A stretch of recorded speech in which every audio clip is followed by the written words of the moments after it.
Okay, let's just dive right into this explainer. Think about your bathroom for a second. There's probably a box of tampons or pads sitting in a drawer somewhere, right? You bought it, tossed it in there, probably didn't think twice about it. It's just a normal part of everyday life. But here's the wild part. For 99.9% of human history, absolutely none of that existed. Literally, for over 300,000 years, women dealt with the exact same biology using only what the earth provided. So today, we're unpacking what they actually did, and honestly, it completely reshapes everything we assume about the human body. To really get into this, I've got to ask you a question. Picture a woman living, say, 50,000 years ago. How many periods do you think she had in her entire lifetime? Seriously, go ahead. Take a guess. Just pick a number in your head. You got it?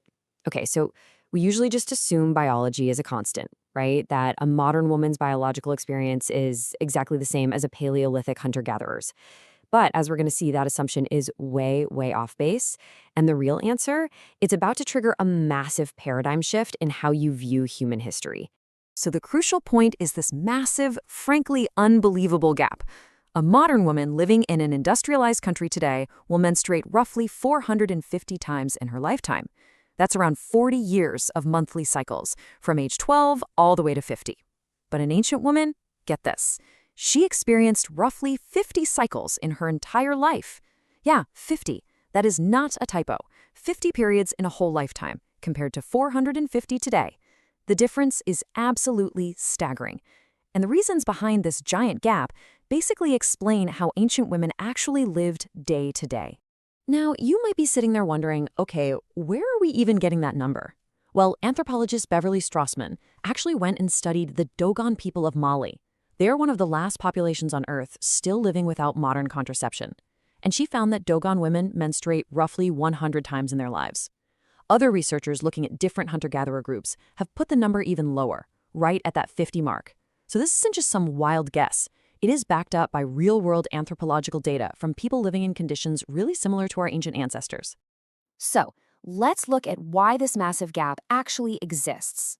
The first big reason is the age it all starts. Here in the US today, the average age for a girl's first period is about 12. But in hunter-gatherer societies, that number was much closer to 16 or 17. And the why is super simple: body fat. A reproductive system essentially needs a certain threshold of energy reserves before it's willing to flip the on switch. And ancient girls were incredibly lean. They were walking miles every single day foraging, so they just didn't have the constant caloric surplus that we have today. Meaning, for the first 16 or 17 years of an ancient woman's life, periods just weren't even part of the equation. And this brilliantly illustrates how the rest of the biology played out. Let's just walk through the actual math of an ancient woman's reproductive life. Okay, so she has her first period around 16 or 17. Without modern contraception, she very likely becomes pregnant within a year or two. Boom, that's 9 months of pregnancy with zero menstruation. Then comes birth, which is followed by 3 to 4 years of breastfeeding. This specific pattern repeated 5, 6, sometimes even 7 times until her body just couldn't sustain it anymore. You can see how the math just completely wipes out the whole idea of a monthly cycle. Now, you might be looking at that breastfeeding phase and thinking, wait, how does that stop a period for 4 whole years? Well, it happens through this absolutely fascinating biological mechanism called lactational amenorrhea. For example, among the Kung people of the Kalahari Desert, mothers breastfed their kids on demand, sometimes dozens of times a day for 3 to 4 years straight. This intense, nonstop nursing triggers the body to pump out high levels of a hormone called prolactin, and prolactin completely suppresses ovulation. No ovulation means no period. So an ancient woman could go years, literally a full decade sometimes, without a single cycle. But of course, those 50 cycles did eventually happen. And when they did, what did women actually use? Well, they used whatever the land provided. One of the most brilliant solutions was sphagnum moss, which naturally absorbs up to 20 times its weight in liquid. Women would pack it inside soft animal skins. In drier climates, they'd use bark fibers or dried grass. But ethnographic accounts show that many cultures used absolutely nothing. Women would just wear dark skirts or simply let the blood flow freely while going about their day. The whole cultural expectation that menstrual blood absolutely must be captured and hidden, that's largely a modern invention. For most of human history, it was just blood. No big deal. What's even more fascinating, though, is what women actually did during this time. In dozens of cultures worldwide, menstruating women separated themselves into specific places that anthropologists call menstrual huts or lodges. Now, the modern myth, the thing we basically all assume today, is that this was some brutal form of punishment. We assume women were banished because they were deemed unclean or dangerous. But when we actually dig into the anthropological record, we see the exact opposite. These were not places of exile. They were vibrant retreats and, literally, centers of female power. Just take a look at the Yurok people of Northern California. According to the records, a menstruating woman was considered to be at the height of her spiritual power. Her seclusion wasn't a punishment at all. It was an act of intense concentration. She stepped away from daily chores not because she was somehow contaminated, but because her energy was considered far too intense for ordinary, mundane life. It was a position of total reverence. Talk about flipping our modern biases completely upside down. We see this exact same thing with the Kalasha people of Pakistan. Their communal menstrual house, the Bashali, functioned as a retreat. Women would gather there to rest, tell stories, share food, and just laugh together.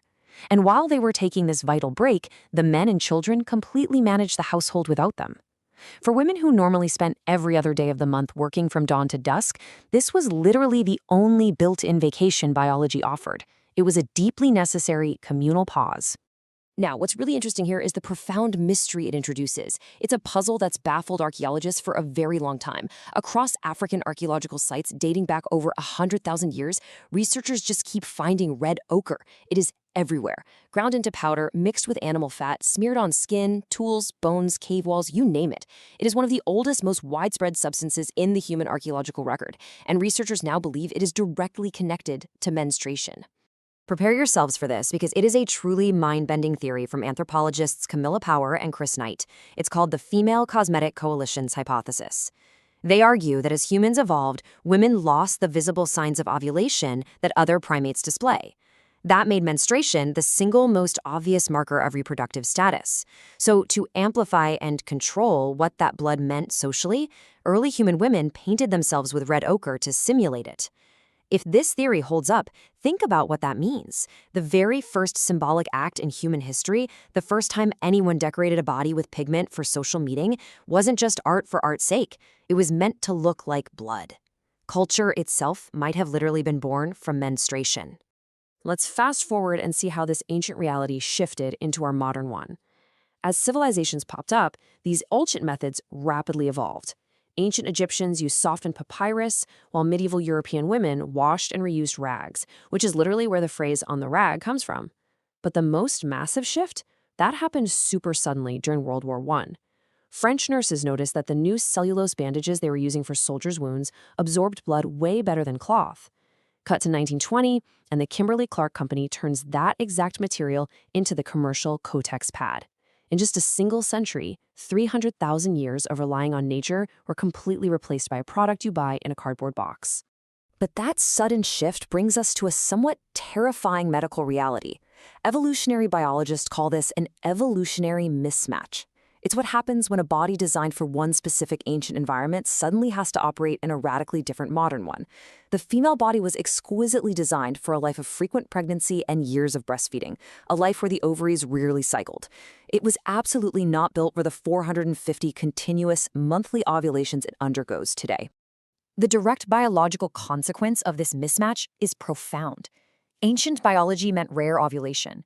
Modern biology means constant, unchecked ovulation. For decades, look, every single time an ovary releases an egg, it actually triggers cell division to heal the site of the rupture. Decades of ovulating every single month means decades of constant cellular repair and constant cellular division. And if you know biology, you know that every time a cell divides, it's a chance for a mutation to occur.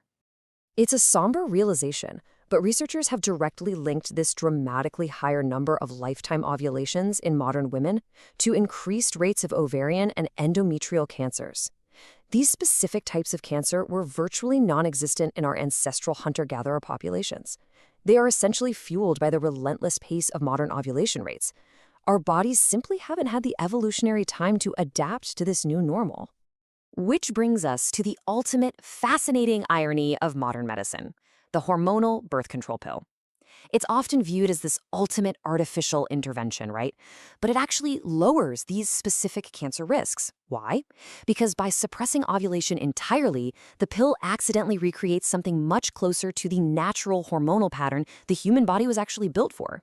It mimics that deep biological suppression our ancient ancestors experienced naturally for millennia. Crazy, right?